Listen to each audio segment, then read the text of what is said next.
Welcome back to Confessions of a Recruiter with Blake and Declan. We are on a global mission to build the world's largest community of recruiters so we can all connect and succeed together.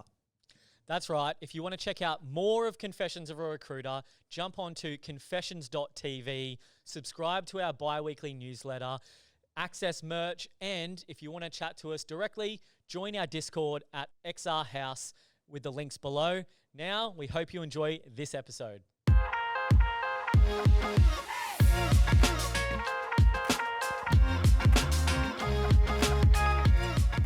right, welcome back to another episode of Confessions.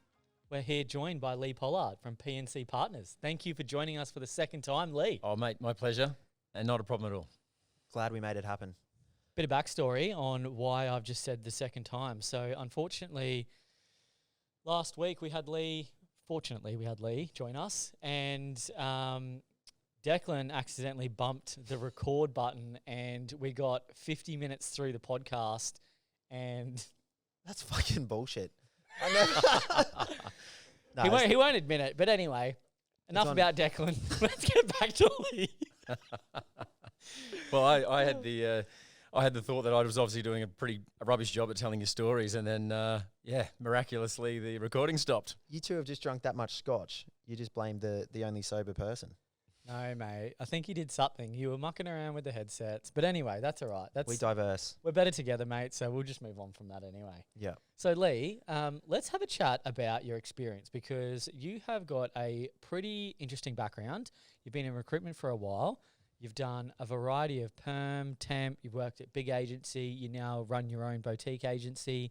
So walk us through the process on, I guess, if we're going to start from the start, when did you first get into recruitment? 2008, was it?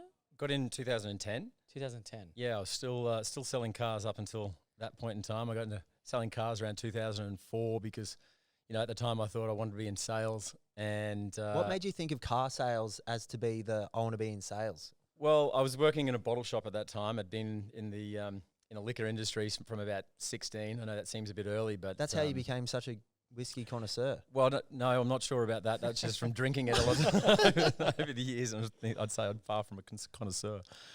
But I wanted to get in sales because these sales reps kept turning up at the bottle shop all the time, and they'd bring heaps of merch with them. They'd drive in a company paid for car, and their job really seemed pretty easy. And I thought, that's me. And ended up, at the time, you used to have to apply for jobs through the courier mail on a Saturday. There was no seek.com. I'm sounding pretty old here. But so you'd wait for Saturday morning, the jobs would come through in the paper, and you would print your CV out, put it in an envelope, send it off, and wait a couple of weeks for a phone call or no phone call. But I went to an interview and someone said, you need a bit more sales experience and you don't have any. So I thought at the time, I really only knew you either sell houses or you sell cars. So I applied for both of those careers. And this is when I was sort of 19, 20 years old. And the first one that offered me a job was in the car industry, and I took it. Stayed in the car industry for 6 years, worked for a company called Norris Motor Group on the north side of Brisbane, which you know them well. And then after, carsales.com came into play around 2007, 2008, margin went out of cars and became hard to make profit out of selling new cars, and didn't want to work Saturdays anymore, didn't want to work 6 days a week anymore. So I was looking for a real job, I guess, and thought I could do anything. Given I'd sold cars, so naturally I can run global marketing teams. Mate, it's funny, when you're selling cars, because Declan and I both sold cars before recruitment as well, so we really connect with this story. And for some weird reason, when you're selling cars, you like brainwash yourself. You're like, mate, if I can sell a car, I can sell anything. Do anything. And realistically, you're just like a glorified retail salesperson waiting for someone to come and buy something off you. It's a fireman effect. Have you heard of that? No. Like all the firemen, they sit around the firehouse so long, they create their own virtue of reality. Because there's so much downtime in car sales, you just end up fucking believing all the shit everyone's talking to each other. And then go and have a bunger. Yeah. And it's really, really tough, I've found, from anyone going from a car sales in a retail sales role into a more business to business capacity. Yeah, well, I think luckily in that 6-year period, I'd done about a 12 or 18-month period where I was the fleet sales manager for a Ford dealership down on the Tweed Coast, which I'd ended up in and came back to Norris Motor Group. Oh, so you after became that a bit time. more than us. Oh yeah. So yeah, we we got were a bit of a just walk. mate, we were putting the flags out and shit. Mate, I don't know if walking down the back streets of Tweed Valley were better than anybody. Knocking on doors of, tile sales companies and home builders and all that was any. Oh, but at least that's that B2B element. Yeah, so that's true. where I had to go and generate my Yeah, own it's a different leads. kettle of fish. Okay. And then that went to, progressed into pitching for work and, selling 40 cars on at a time kind of fleet business. But yeah, you had to generate your own work, which, was very similar to the recruitment world. But yeah, after having all of that experience, I'd managed teams of 6 or 7 people, I think, selling a range of new cars. And when I was I applied for a marketing manager role with a recruiter who was recruiting for a company called Rudd Chains. And I know them. do you? Okay, well, there you go. What's Rudd Chains? Big, massive industrial chains. Yeah. Okay. Yep. Clearly I didn't get the job or even get a look in for the job, but I'd managed to spin something worthy of a phone call from the recruiter. And Just hitting a KPI. yeah, exactly. Yeah. Yeah, just screen 20 candidates today, mate. Off you go. And I don't know if she was rewarded by the introductions to a rec to rec, but she said, "Oh, have you thought about recruitment?" And at that stage, I actually had thought about recruitment. I'd been for an interview with Bentley Recruitment, and knowing They nothing, do finance. they do accounting. Yeah, I think Accounting. professional accounting. Yep. And I went in there and she said, "Oh, what sort of industry do you think you'd like to recruit for?" And I thought, "Oh, well, mining industry sounds like there's a bit of money in there." So I'll say mining. They never recruited a mining role, and naturally I didn't get a job. I probably should have known they were an accounting recruiter before I went in. Yeah. And so then this rec to rec put me in touch with Mark Satin, which was a brand new agency. Sorry, it was a part of the 510 group, set up in the UK. They owned Greythorn and a couple of other brands, and Mark Satin was their insurance, finance, and accounting brand. There was a guy recruited out of Sydney to come and start the Brisbane office. He started 2 weeks before I started, and I was the first hire, having no recruitment experience, no accounting knowledge, and all I had, was no candidates, no clients. I had Seek.com that I could find job orders in, and I could advertise on Seek to find candidates. There's no database or anything along those lines. So that was my, launch into recruitment. And over an 18-month period, he kind of taught me everything that he could teach me, and then I got hit up by Robert Half at the right time and ended up there. Mate, what did you get taught back then at a small agency, obviously bigger around the No, world? when you say no database, are we talking literally no database, or Well, it Like was you just saw the empty? first candidate apply and go, Yeah, and then they had Bullhorn set up, but it didn't have any people in it. Okay. Yep. So everything in that database, and that database was then purchased by another large company, Manpower. And apparently I'm still in the database on some candidates and clients. Must have been the only notes I'd ever made in a database at any stage in my career. So then I made the jump across to Robert Half, and that was 2011, and I stayed there until 2019. I worked in Brisbane for 5 years, worked down in Melbourne for the balance of that time, 3.5 years, and mostly did a temp desk over that period of time.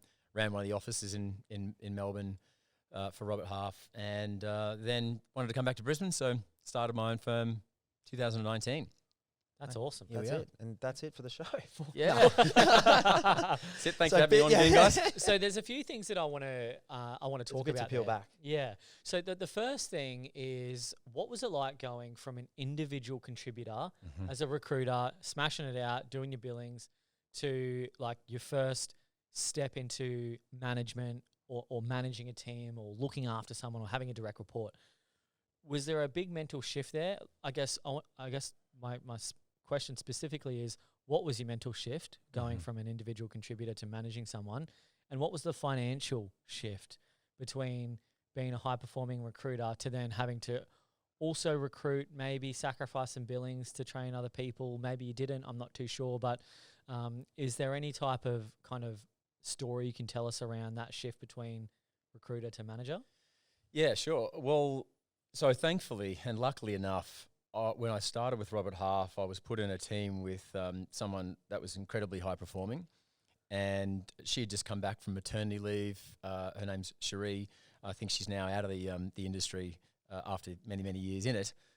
But you know, she was billing kind of 1 to 1.3 million a year, doing senior contract placements, and yeah, I I had to build my own desk to a point where I was generating about 10 grand a week in gross margin before they'd give me the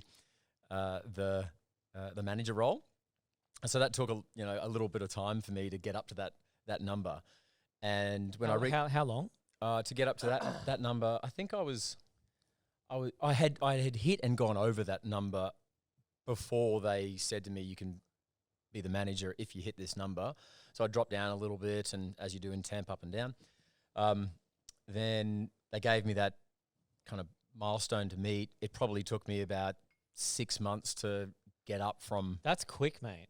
Well, I was kind of around that eight odd grand at that point in time. Yeah. And then, you'd have a finish, you'd go back down to 7, you'd have 2 starts and get up to 9, and you get so close, and no, not there. Yeah. But eventually got there, and then so the mental shift was pretty close, because what did I have to do to keep a $1.3 million biller billing? Just take all the pain, grief, and torture away from her life and just make it all about sales. I'd catch up with her on a monthly basis, and really we'd just go and have a wine or a beer on the company and speak shit for an hour, go back and say we did our monthly catch up. So that wasn't that hard. About 6 months into that, I hired the first person to join that team in quite some time, and he had come out of real estate sales, had done a bit of recruitment in that time, but the guy was just a blunt instrument, really. He'd just go all day long. He'd call everybody. He probably wasn't as memorable as perhaps Cherie and I were in clients' minds, but he would do so much activity that, he grew really well. He fairly consistently, I think he got like 6 or 7 grand a week after 6 or 7 months, and he did pretty well. And then I hired a young bloke in the role of like a resourcer who was sort of 20 or 21 years old at the time. He'd been an accountant for a year or two, but that was training someone from scratch. He hadn't done sales before. He hadn't done recruitment before. And he was just brought into the team to resource talent into the team while we picked up the job orders. Like an old school Reggie. Yeah, kind of like an old school Reggie. Yep. Reggie picked up the business development quicker than this guy. Yep. And now this bloke, Adam Quay's his name. He works still in Melbourne. I think he's a director or associate director for all of the finance function within the Melbourne office. And you hired him? Yeah. As a candidate resourcer? Yeah, and then Wow. so about 9 months after I started, I went down to Melbourne. Sorry, 9 months after he started, I went down to Melbourne, and I introduced him to a lot of the clients that he ended up doing a lot of business with, and I won't claim that I did everything with him, and the reason that he's some sort of expert and he's an incredible performer for that business, and now an incredible leader. But we're approaching 8 years that he's been with the company now since that time as well. So that was, those two guys were probably the first experience that I had teaching inexperienced recruiters how to do the job, and then keeping them accountable over a long period of time. How did you do that? Well, again, in a big company, they do have a good training program, but I think first thing is managing their activity, so they're repeating a process over and over again. And when you repeat something over again, it's like hitting a forehand against a brick wall. The first time you do it, you're not very good. The 100th time you do it, a whole heap better than the first. And making a business development call and fucking it up the first, second, third, fourth time, you eventually get pretty slick at telling that story about a candidate, or the story about what your value proposition is, or if you're chasing a job advertisement, the word tracks that you can use become slicker and slicker and slicker. And, just by keeping them accountable to making those phone calls each week, planning with them at the start of the week, who are you going to approach? Having a process in place where, before you go home of an evening, plan 3 or 4, 5 phone calls that you're going to make first thing in the morning. And, at 9 o'clock when the buzzer sounds, you get on the phone and make those calls. So I could think just keeping them accountable to repeating that process over and over and over again was probably the first step. But also, celebrating the little wins. So if they, chased a job ad and they managed to get a meeting out of chasing that job advertisement, then that's a little celebration, and we get excited about going and meeting a potential customer that could use us. I think at the time, jobs were hard to come by. Temp jobs at a senior accounting level were harder to come by. So, business development was probably the most important thing for both of them. Let's chat about that, because everyone's predicting that that's going to happen again. Yeah. Like what's considered hard? So say like you could, I don't know, when our version of hard was one job every 2 days or a job a week. Sometimes maybe because we're inexperienced, I could go for 2 weeks without getting a job on. Yeah. Like how hard has a job market been that you've experienced? Because it's been an absolute gravy train pretty much since you started your business, besides COVID. Yeah. Even maybe the whole time we've been in recruitment, it's been relatively pretty awesome. Pretty good, yeah. So can you just define what a hard time is? Yeah, I think, there's a point in time just after the coal price halved in 2012, and Brisbane being fairly heavily exposed to the mining industry, we went through a period of time where we'd make 60 to 70 connected phone calls in a week with a target of trying to reach 100 sales calls in a week. But if you're talking to 60 or 70 different people in the Brisbane market on a weekly basis, nowadays you'd probably pick up 100 jobs. Yeah, they probably have more than one. Yeah.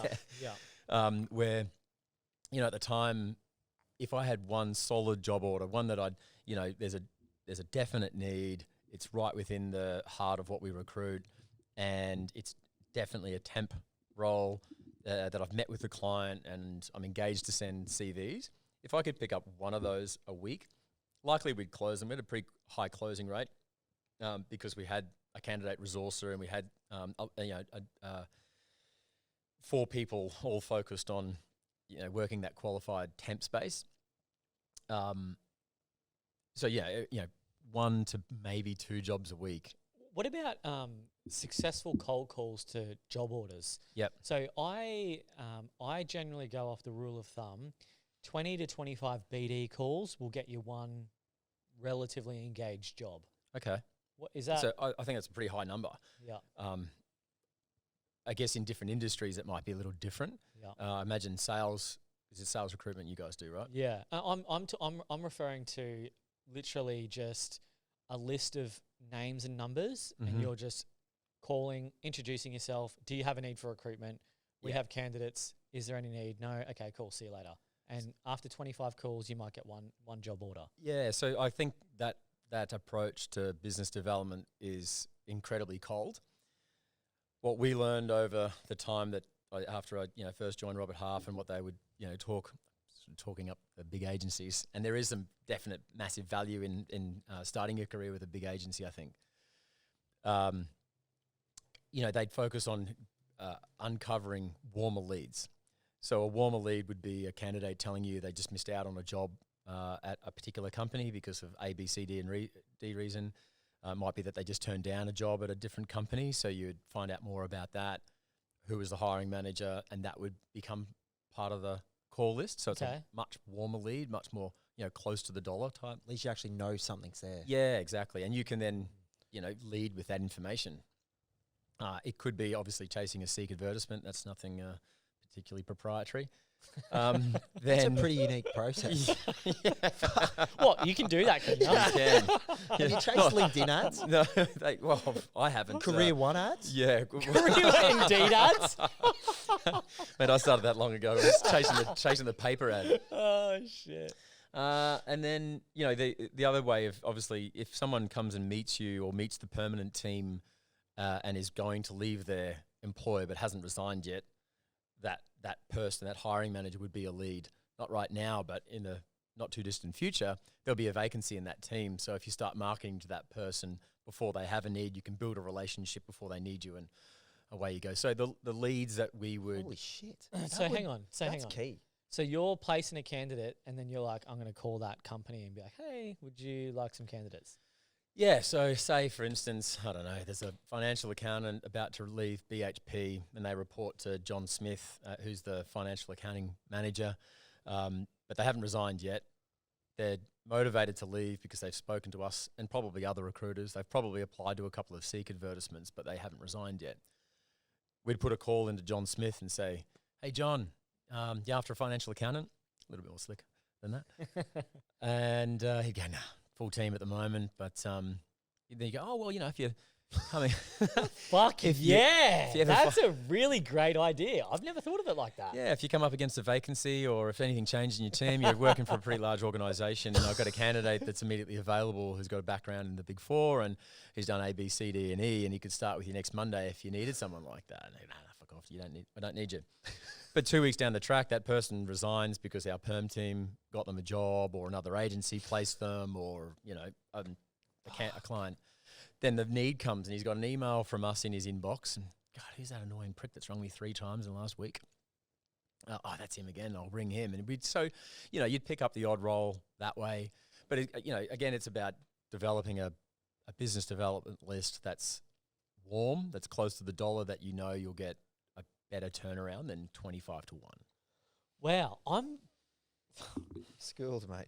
Told you. I'm ready to just go back to work right now and figure out what kind of process to implement there. So, okay, so ultimately you could do that with any Every situation, any candidate that applies for a job ad. Chances are either one, they hate where they're at and they're on their way out anyway, so the writing's on the wall. Yeah.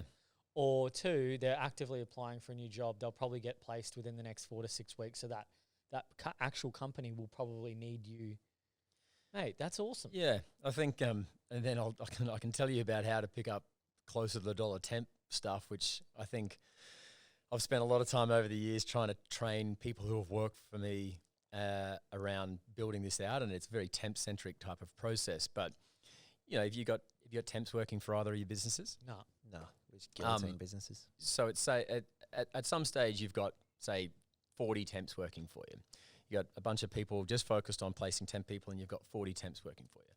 So within Voxo or whatever system that you're using, you've got a working temps list. And that's the name of every temp that's working for you, the name of every company they're working for, the name of the hiring manager, what they're getting paid, and their start and end dates.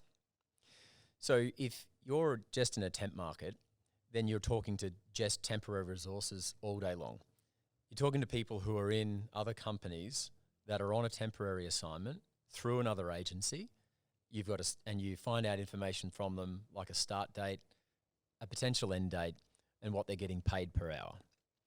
And then you build out you replicate your working temps list with a competitor agency temp list. So if you've got, you've got Randstad that are placing a temp with, Department of Education, and you've got Hayes that have placed a candidate with the Midas hospital, and you get all that information out there, and you know that their end dates are coming up. So you kind of reformat that list by temp end date, and you start ringing those candidates that are coming up to the end, and then you've got candidates to put into your open temp orders. And interesting. And then you also know that all of these companies and these hiring managers are hiring temporary staff through other agencies. So you know that they will use your services if you call them with the right product at the right time. So then again, that generates your business development list, staying close to the dollar, talking to people who are doing business with agencies. Why wouldn't you do business with me? Yeah. So how much of your revenue comes from temp and how much of your revenue comes from perm? Is it like 50-50 or? Right now, yeah. Yeah, I preach all this stuff, but You don't. The Disney, knowing about it and doing it. Yeah, no, well, I've definitely done it in the past because I was kind of forced to do it. The dazzle of the perm fees and the bank account, growing as a result of the perm fees, and at the same time, right, the IT market may be very hot on the temp side of things because people are getting bigger day rates. In the accounting world, people want certainty. They're risk adverse types of people, generally speaking, and there's so much perm business out there. There's increases in pay on perm. So finding good quality temp resources at the moment is a lot harder. Not that finding a good quality perm person is easy either. But, you know, I guess I've just been a little lazy because that does take a lot of work, and you do need a bit of infrastructure of people around you. Also, a bit of runway to get all of those people up to speed. So I've got 7 temps working for me at the moment. They're all, you know, somewhere between $800 and $1,250 a day type pay rate Wow, peoples, nice. which are, That's you know, high. yeah, well, they're doing kind of, you know, interim FC roles or system implementation roles or system improvement type roles from a finance perspective. And So when these temps, let's say their contract's coming up in 2 months' time, how long's an average contract? well, you know, a couple of them actually have been working for me for the best part of 18 months. Wow, nice. So I could have probably grown my temp book over the time. Again, So when fees. they start to come up to the end date, what happens? They call you and go, "Hey, I'm almost finished. What else you got for me?" Is that like your red alert to go, "All right, I need to jump on the phone and find this person a job"? Yeah, well, you know, on average, they're probably somewhere between 3 and 6 month temp assignments, more often than not at that level. So yes, about 6 to 4 weeks out, 4 to 6 weeks out from the end of their assignment, if you know that they're definitely going to end, then you can get a fairly intimate understanding about what they've done, how good they've been over that period of time. So there is a compelling story to tell a bunch of clients. And yeah, I mean, how I've then replaced people in other companies is reverse marketing. And I think if you spoke to anyone who worked alongside me at Robert Half, I'm kind of the king of leaving voicemails with a reverse marketing spiel about a candidate. Oh, do one now. Ring, ring. You've called Blake's mobile. Please leave a message after the beep. Hey Blake, it's Lee Pollard here from P&C Partners. Listen, I just wanted to give you a phone call because last time we called up, you mentioned that you were interested to hear about people moving straight from the Big Four. I'm happy to tell you that I've got someone who's just come back from London. They worked in Brisbane for the Big Four in their audit team for 3 years before going over to London for the last 2. And they over in London, they specialised in the financial services sector. And they've just arrived back. They're immediately available. They'll probably cost you $85 to $90 an hour. They'll help you across year end. If you need anyone like that at the moment, give me a shout back. My number's blah. Awesome. Something along those lines. And what And would they your work, what would the your voicemails. callback rate be? Yeah, so I think at a period of time where jobs were fairly short, callbacks weren't great. But you know, if you did get a callback, it was pretty well Legit. pretty well defined. My callback rate, actually, I don't know, but I do get phone calls back from it. I'd say I'd probably leave 10 of those across the course of a week and get 1 phone call back. Nice. But yeah, when the phone call does come back and they say, I could use that. Or sometimes they'll say, look, he sounded really good, but I don't need that, but I need this. That's what I find with most of our reverse markets. So we've got a KPI in our agency that we should be reverse marketing 1 candidate a day, Yep. at least. And I'd say how many of those candidates would ultimately get the job? Maybe 1 in 4 Yep. would actually get the job. The other 3 out of 4 times that we place from a reverse market is from a different candidate where they turn around and go, yeah, I'm not looking for someone like that, but I've got a job like this. Do you have anything like that? And it's like, sweet, okay. It's almost like a reverse market is almost like a juiced up version of a prospect email where you're delivering something tangible. There's actually something quality that you're putting forward. You can potentially place that candidate, but if they don't have that candidate, it's a bit of a passive hint to be like, hey, we've also got candidates. What else are your needs type thing? So I think how often do you do reverse markets? Mate, all the time. We used to do, automated campaigns for an industry. See, my last agency never did reverse markets. It was like a really foreign concept to me. But I'm finding most of the really big billers that are super successful, they're just guns at reverse marketing. Yeah. Well, yeah, me and Manisha, I started doing it it would have been June of COVID, just coming out of COVID. Yep. And yeah, I placed 3 candidates.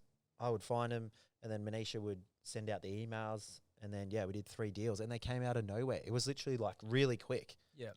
I think the only thing the reason I do it is I think of that person that I'm ringing. They're managing a team of 4 or 5, 6, 7 people. They've got their boss on their tail all day long. They've got spreadsheets galore on 8 different screens in front of them. They get their phone ringing off the hook. Their mind's in other places. And I just want them to stop looking at their screen, stop clicking around on their mouse and listen to me for a second. Take their attention away for long enough for them to engage in a conversation with me. So then I can lead to a meeting with them, lead to find out more information with them, lead to pick up other job orders or other referrals or recommendations from them. It's not necessarily all about just placing that candidate. Ultimately, if you end up with a job and that candidate starting on Monday, hooray. But just to break someone's attention for a second is valuable really well for us. Yeah. Yep, love that.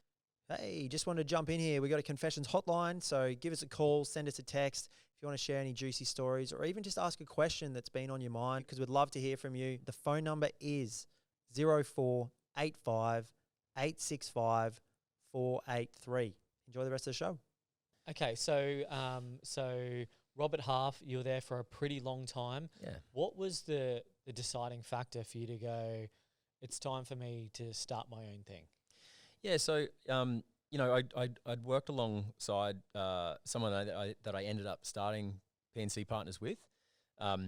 She ended up staying in Melbourne, and I stayed in Brisbane, and we decided to separate our business interests. But the catalyst there was I wanted to come back to Brisbane. I started getting pretty frustrated with the constant pressure to bill 25% more as an office every year. So Is that the growth target? every single year, the growth target was 25%. 25% at the revenue line, 25% at the gross margin line, 25% of the operating income line. Shit. Most clients I deal with in products, they'll be stoked with 15. Yeah. But 25% on recruitment. Yep. And they hit it?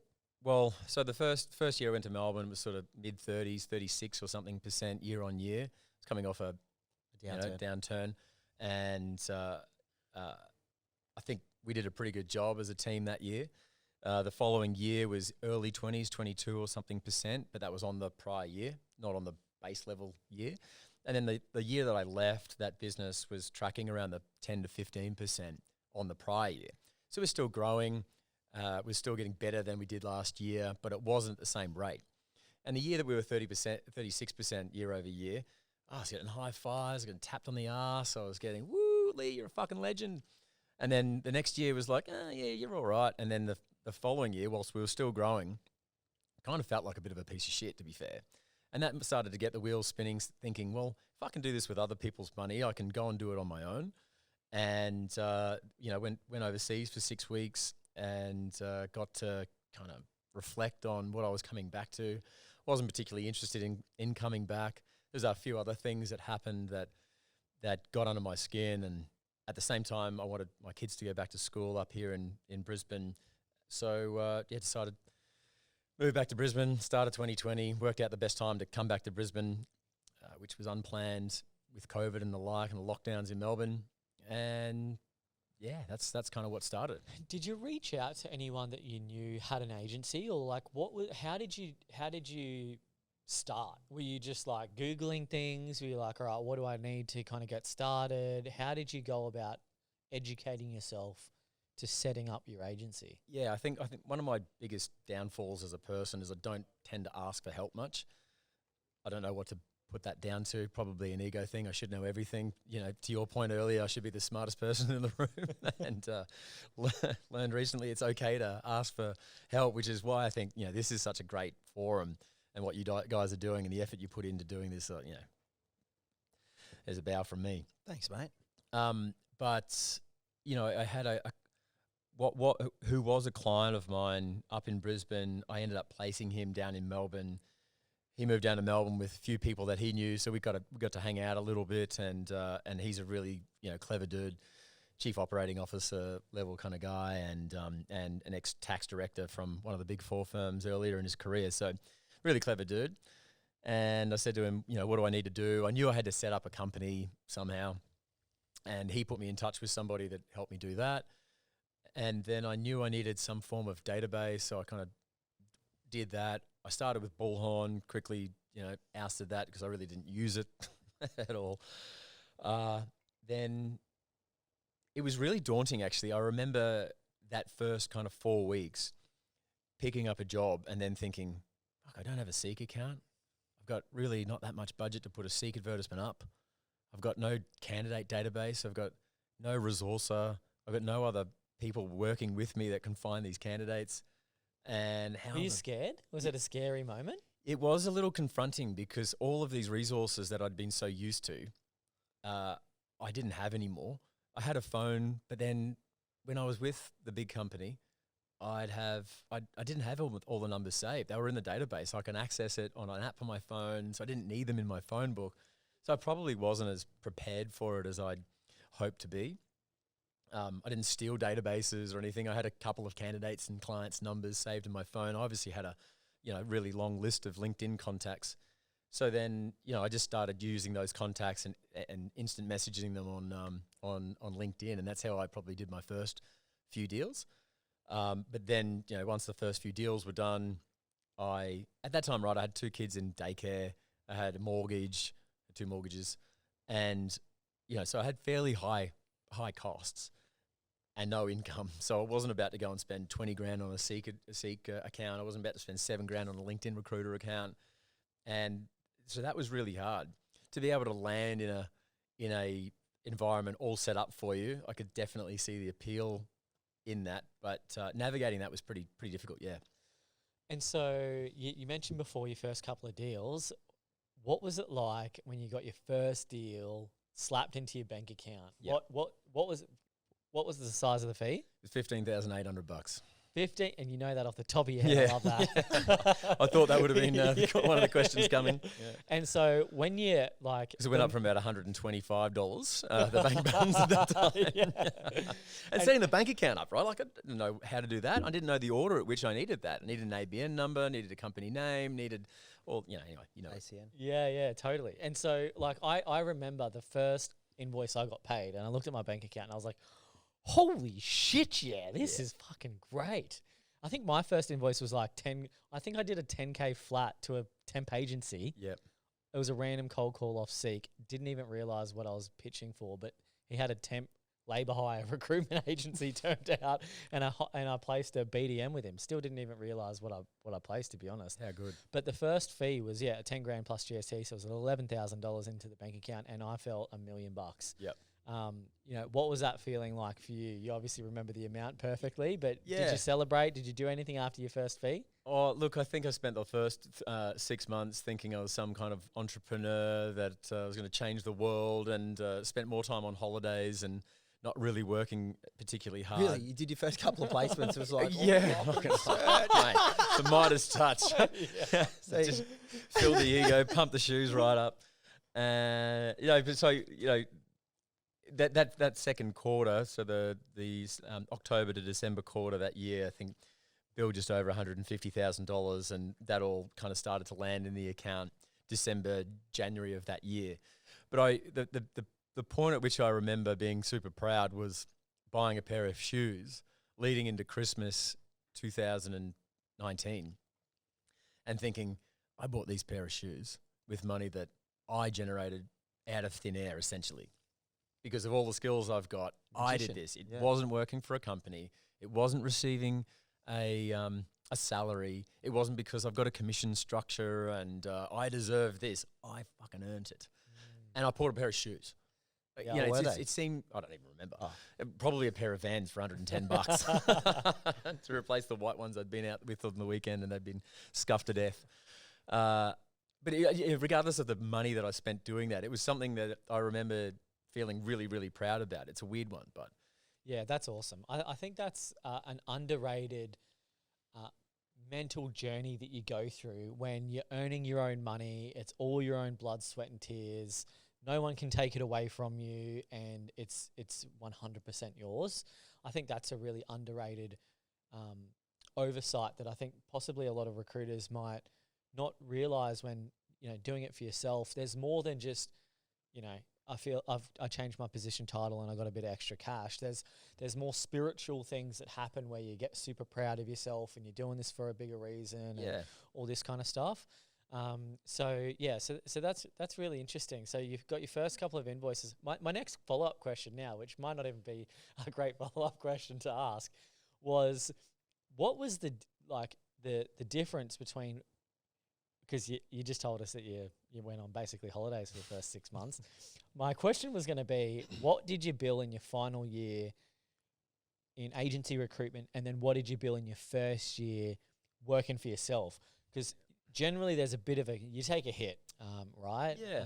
So what's that like? So my final year being a productive, I was the division manager of 3 staff in Brisbane on a temp desk that I'd been at for the best part of 5 years. And I think I did just a touch under 800 grand that year. It wasn't life-changing, wasn't industry-beating, world-leading. I think it was that year, it was the best in the Brisbane office. The colleague that I had that was 1 to 1.3, she'd sort of gone down in billings, lost a couple of government teams that, anyway, you don't care. But I care about everything, mate. Yeah, we do. I'm digressing. I'm off track. So I had done a good job comparatively in that environment, but then the Sydney and Melbourne offices had guys billing over $2 million a year and dwarfing what we were doing up here in Brisbane. So then I went down to Melbourne and I was the senior manager overseeing an office that ended up being somewhere between 12 and 15 people, depending on what week it was. So I didn't really do much down there. I had a target of about 300 grand, which I hit, but it wasn't, again, life-changing amounts, but I had a team to build and teams to train and operating models to manage and the like. But the first year was impacted heavily by COVID. I reckon I probably did 250 by the time COVID hit, which was about 9 months in, and then zip that quarter. Other than I had 3 temps working for me and they stayed, thankfully, which kind of carried me forward. But I, over that period of time, paid myself the novelty, $3,000 a month and tried not to go totally broke, which I think my total net worth at the time was about $1,500 once we started putting deals in the system again. And I keep saying we, but it was me. And mate, this you're very straight up, honest, no ego. Were you the same Lee that you were at Roberts as you are now, or is becoming like having your own business, your team, people relying on you for good reason? Has that changed you at all? Yeah, I think there was a few other things outside of work that knocked me down a few pegs. Just dumb decisions. I went through a divorce that was based on my own, silly decisions, and that was probably a pretty negative time that I kind of went through and made me sort of think, I think I'm a pretty good bloke, but I've, hurt someone that I have loved and still love now, right? Like, she's the mother of 2 of my kids, and she would probably refer to me as her brother.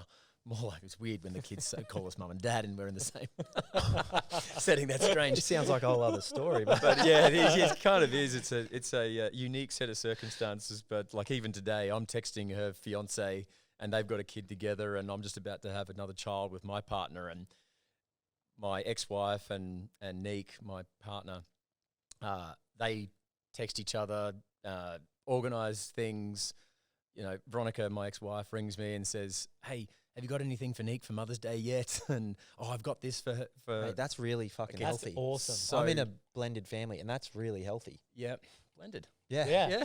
That's why he likes to use it, mate. Yeah, fair family enough. A bit of a business. play on words Yeah. there, mate. Little plug. So that works really well now, and fucking hell, I don't deserve it, but I'm thankful for it. Really thankful for that.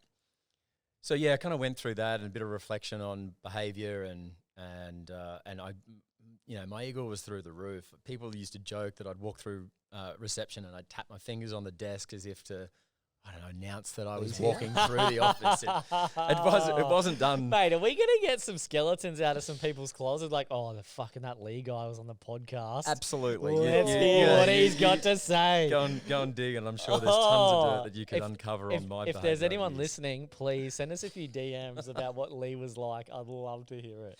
Hopefully there's a few out there who'll tell you good things, but I suspect there's numerous out there ready to tell you a hot story.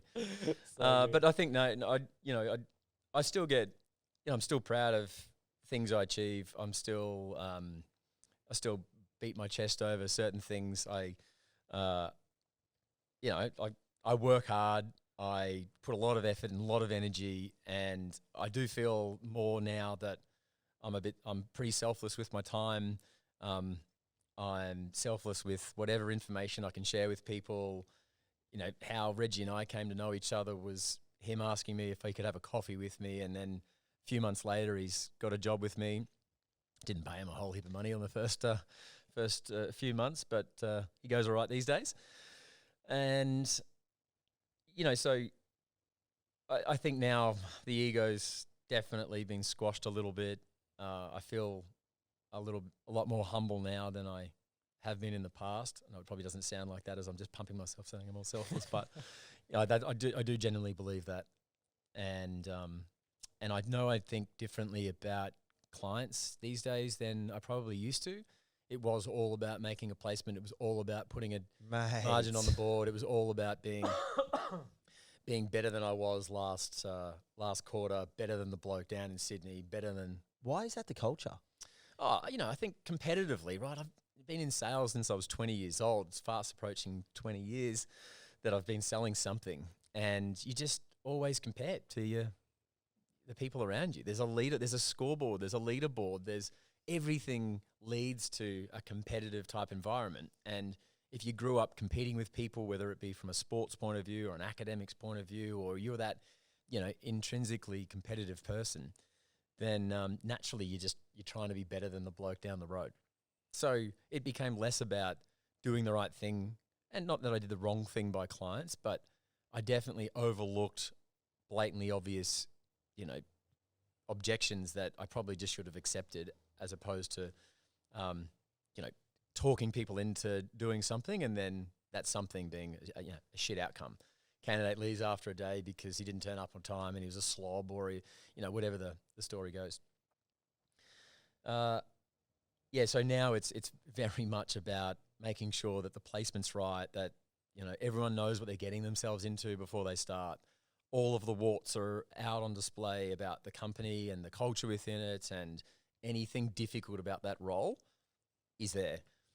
You know what? That reminds me of something that Declan and I have spoken about before when starting our own agencies, and the mindset shift between pushing deals in for the end of the quarter or the end of the month. And when you're a recruiter, the only thing you care about is like meeting your threshold and then hitting comms. Mm-hmm.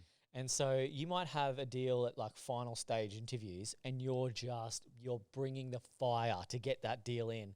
And you could potentially be doing that and ruining a relationship to try and jam that deal in so you get comms for it so it doesn't fall into the next month or the next quarter. Absolutely. When you're a business owner, you're like, fuck, I'll just get paid for that next week. Yeah. Who cares? I don't have to be a pushy fucking salesperson to try and jam these targets and get these targets, because this will happen. Yep. And you almost have this this wool taken over your eyes perspective of like, why don't I just do the right thing here? Because one, I'm going to get paid regardless, whether it falls into my account tomorrow or the next week or the week after. Yep. And then two, you can actually start caring about your clients and your candidates way more than, trying to squeeze in a deal before Friday, 5 p.m. Yeah, look, fundamental mindset shift in that regard. And I think I would want to encourage the people who work with P&C Partners to feel that same way. I pay commissions on invoices paid, so it really doesn't matter if it's on the board this quarter or not. You're not pushing through a deal. Ultimately, you want to bring the payment into the quarter that you're going to get paid on, but inevitably it all comes out in the wash anyway. Whether it's this quarter or next quarter, it will land. You will get paid on it. You did tell me about your commission structures, and I love the concept. I don't know about those few months that people are trying to cover their base and being a bit skint, but I tell you what, the 9 months or 8 months that follow that number, we're on. Yeah. You're on. Yeah. And how do you drive that culture internally? Like, because, mate, we've met your staff and they're I don't know, they're little versions of you. Like, they're awesome. Yeah, they are good. And So everything you've said's like with conviction. So like how do you do it? So you don't end up in that same, you get all these desk people walking Is in it a tapping person? the desk. Reggie, Do you think it might be the personality of the individual, or do you think it might be the way that you've trained their perspective and their ideals and their values? yeah. Why do you think they're not like pushing in a deal for the end of the quarter? Or is it just purely because you pay them on invoices paid? I don't think it has much to do with the commission structure. They might be able to answer that more accurately. But what I think it is certainly looking for the right person themselves. And why do they – everyone talks about the why, the Simon Sinek kind of view and then all the fluffy stuff. But like generally, you want some sort of purpose in your life that's greater than earning a heap of money or beating your colleague or whatever that is, getting a deal in by the end of the quarter. It's got to be bigger than that. So I kind of feel like I ask people enough questions through an interview process. And, I've hired 3 people. One wasn't the right person, and Reggie and Casey is still there. Got another guy starting mid-June who I'm really excited about. And someone I know quite well, which is also really cool. And, really trying to understand who they are before you bring them into your business, because, they are a representation of my name. I'm not the rainmaker. I don't go and win big accounts. I don't go and pass out all my relationships and give Reggie and Casey all my jobs. Their job is to find their own work, and I will help them through the process, but I'm not doing their job for them. I didn't, start a company to do all of the work myself and then farm out everyone else and they can get paid stacks of money and I'm, 100%. left here doing all the work. Yeah. I want them to be sufficient on their own, so much so they can go and start their own business, but they choose to keep turning up and doing it under our banner. But I think when I immediately see someone working outside of that value for myself, working in their own best interests instead of the clients or the candidates or our business more broadly, I pull them aside and I bring that to their attention. So just like the kids, right? If they are unkind, if Cameron's unkind to Harvey, and I'll point to the wall. There's our set of values painted all over the place. Thanks, Nick. But I'll say to him, is that in line with the kindness value? No, it's not. Well, do something that's in line with that value. Like I'll remind them in the moment, as soon as they step outside of that value, that they are outside of it. They might not feel it at the time because there's something inside of them driving them to make that decision that's in their own best interests. And I think the more you do something, the more you keep people in the boundaries of the values that you set, the more likely they are to stay within them on their own. And recruitment's very entrepreneurial. How do you get them? Like, what did Casey do before this? She was the operations manager for Grilled. Grilled. Yeah, and I think she ran a couple of nightclubs in terms of like a venue manager for a couple of nightclubs. Well, that's a bit entrepreneurial. Yeah. Because you've got to create a crowd and get people buying in and stuff. Yeah. But how do you get them to think like bigger than them? Because recruitment's very much like a domino effect. How's this conversation going to affect the next one and implicate that person and so on and so forth? So I don't think I really thought about whether they have an entrepreneurial spirit or not. I think I thought about them having, I think recruitment requires tenacity, consistency over a long period of time. I've heard tons of people on different podcasts or this one or success-orientated podcast is consistency over a long period of time, gives you results. And something that I've loved about Casey is that she competes in a professional bodybuilding federation or whatever it's called. And something that Adam Quay had about him was that he was loved going to the gym and would religiously do it every morning, no matter what. And he was like just crazy about sticking to his regime.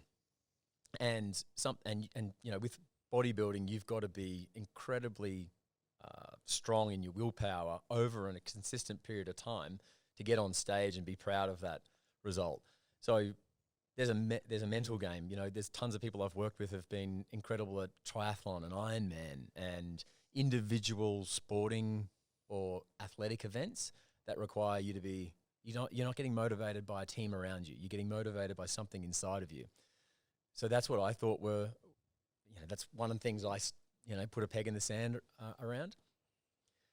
So that's something that I look for in. So as long as you count calories and you're shredded, you'll get a job at P&C. Let's just go scouting for some recruiters at the IFBB.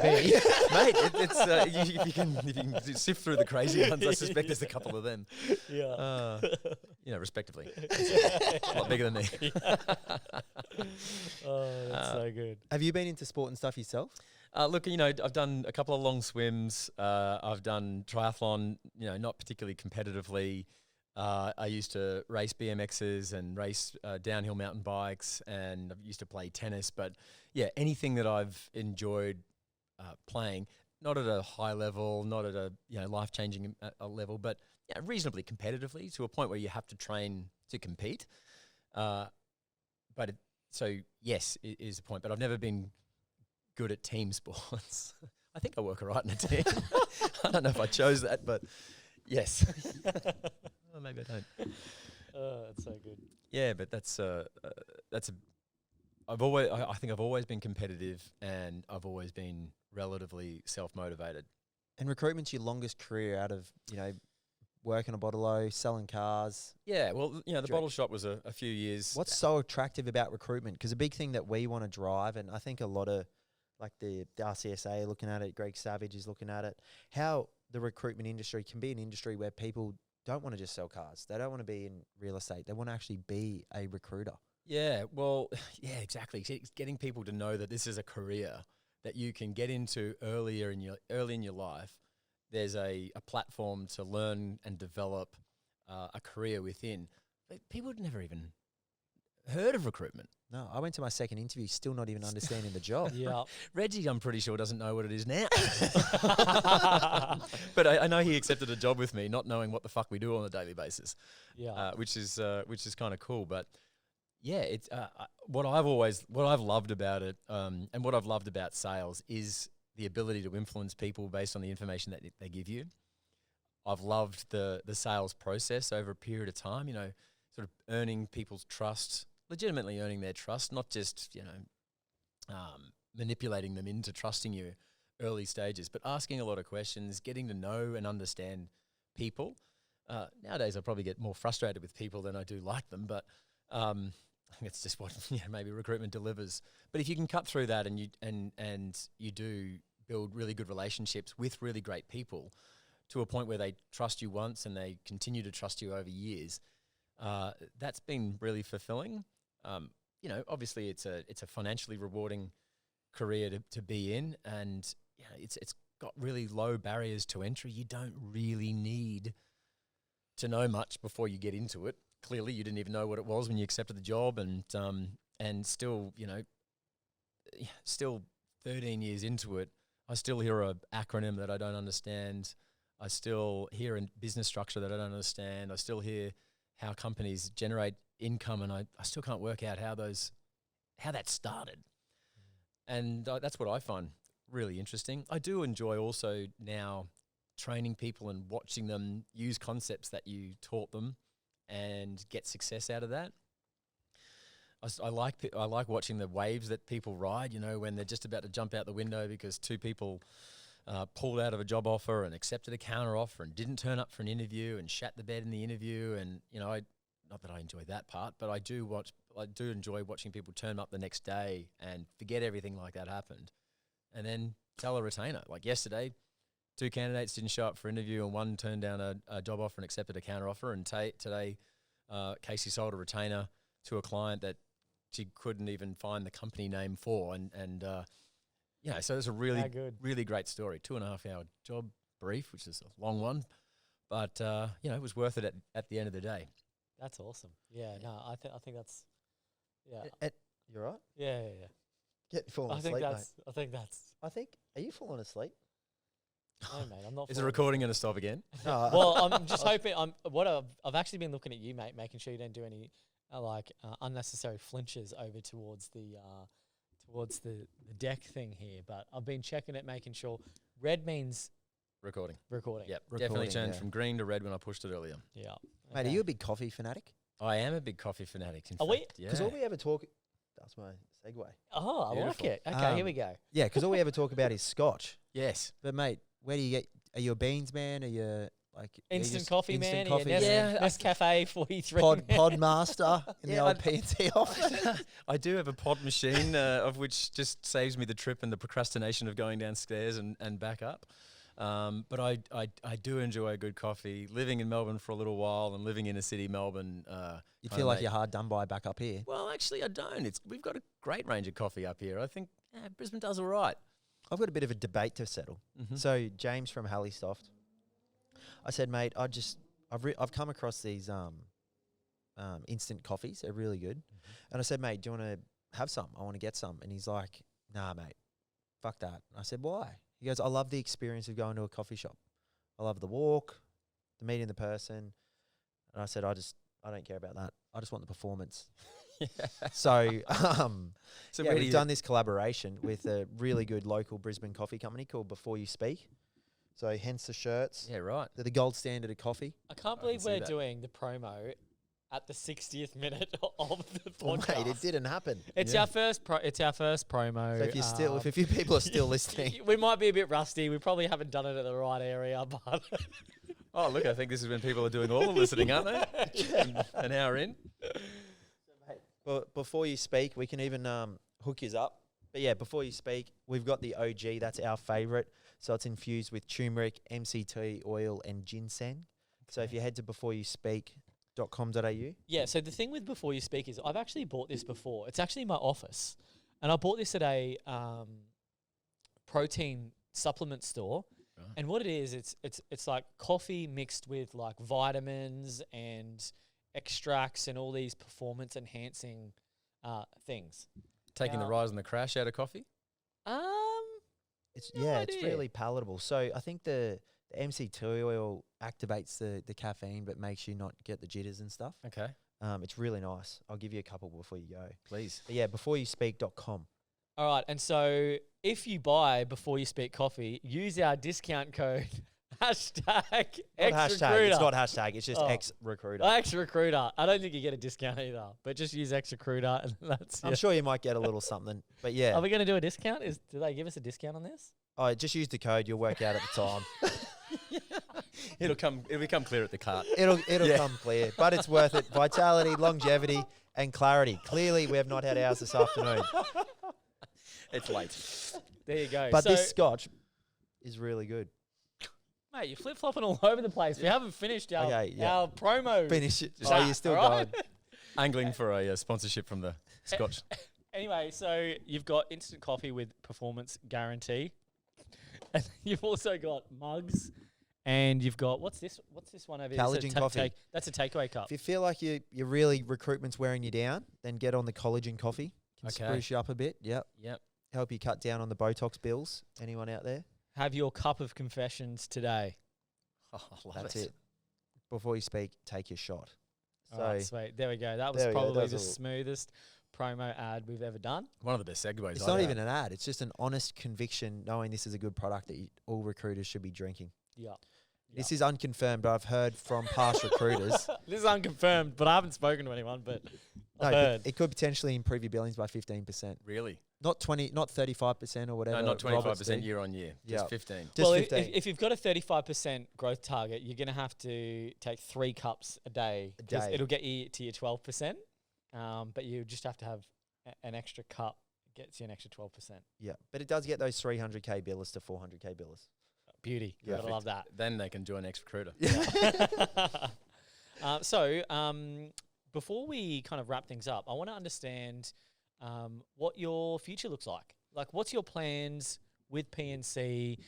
Do you want to go multinational? Do you want to go interstate? Like, what, as a successful recruitment agency owner, 4 years in, got a couple of good staff, What are your ambitions next?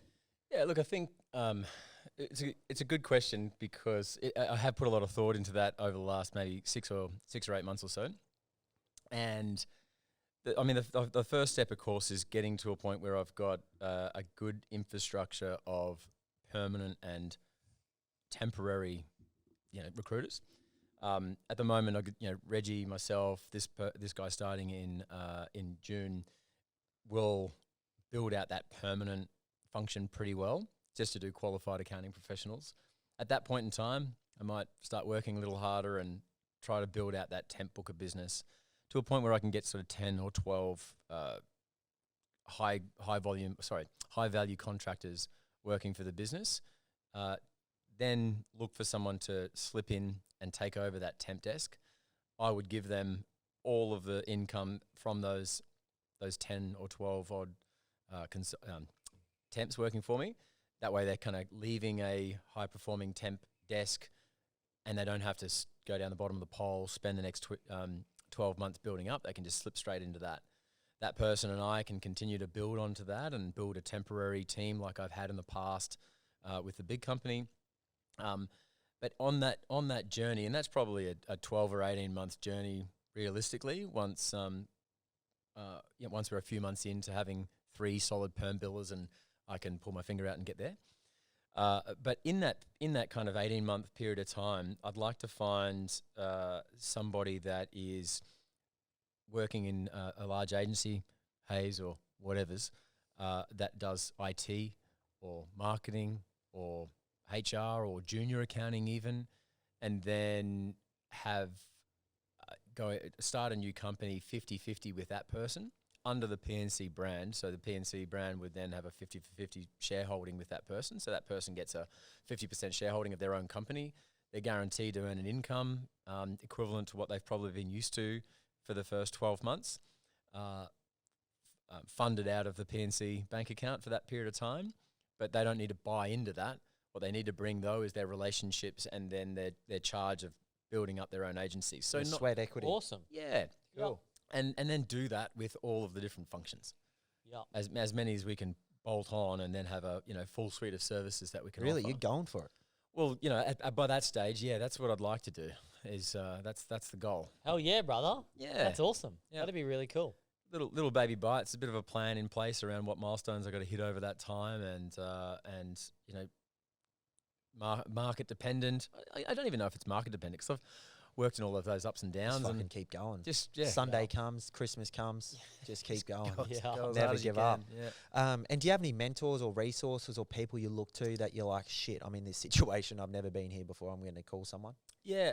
So a guy that I used to work for, who is now doing some individual consulting to the recruitment industry, I use him.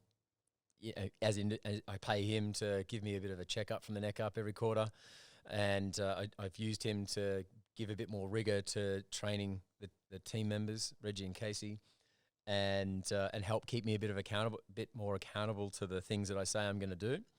And that's only one day a quarter. That's awesome. Can you share who it is? Yeah, it's Andrew Morris, who used to be, Queensland and New South Wales director for Robert Half. I think he was there for like 14 or 15 years. And I've always found him to be really process orientated, very good at explaining basic concepts to new people and training people the way it should be done, as opposed to, how you and I do it. Because we don't follow a process nowadays. We follow our own process, but that kind of works for us. We're training someone new, you need to sort of break that down. And he does a really great job at that. So he's been a really good resource. Yeah, that's awesome. Looking forward to the sponsorship payment tomorrow. All right. So if there's any recruiters out there wanting to start their own business and come over to P&C, or even reach out to you and have a chat, what's the best way for them to be able to reach out? Should they just slide in your DMs on LinkedIn? Or? Yeah, I think look me up on LinkedIn. I say I'd be ready at kind of any time to do that for the right person. So I'd love to start chatting to people. I haven't actively started pursuing that step of that process. I think the one before that is building. Do you think that's dangerous, setting that the expectation from the beginning, or is it good to I think it's good to tell them what you This is- expect to do up front. Yeah. I Yeah. think so. Yeah, fair enough. I don't know. I think I'll probably fuck one or two of them up over the Yeah. over the coming years, I suspect. But that's all kind of part of it, right? Yeah, Yeah. true. We're all Yeah. making it up as we go. Yeah. Yeah. Life, Yeah. business, recruitment, all of it. Yeah. Yeah. And so is it P and so P, the letter P, A-N-D, the letter C, Yep. partners.com.au. Partners. That's right. Yep. Yep. Awesome. P&C Partners. You've heard it here first. There it is. That's Thanks, gents. awesome. Thanks, mate. And that's a full episode, fully recorded. Happy This will go days. live Monday. Thanks for coming on again, Lee. Hey. Thanks for doing this again, mate. It's always a pleasure to have you here. Guys, I really appreciate it. Thanks again. Appreciate Heaps. it. No worries. Thank you. Weapon. Thanks for tuning in to another Confessions of a Recruiter podcast with Blake and Declan. We hope you enjoyed and got a lot of value and insights out of this episode. If you do have any questions or you would like to recommend someone to come on the Confessions podcast, we would love any introductions. And remember the rule of the podcast: like, share, and recommend it to a friend. Until next time.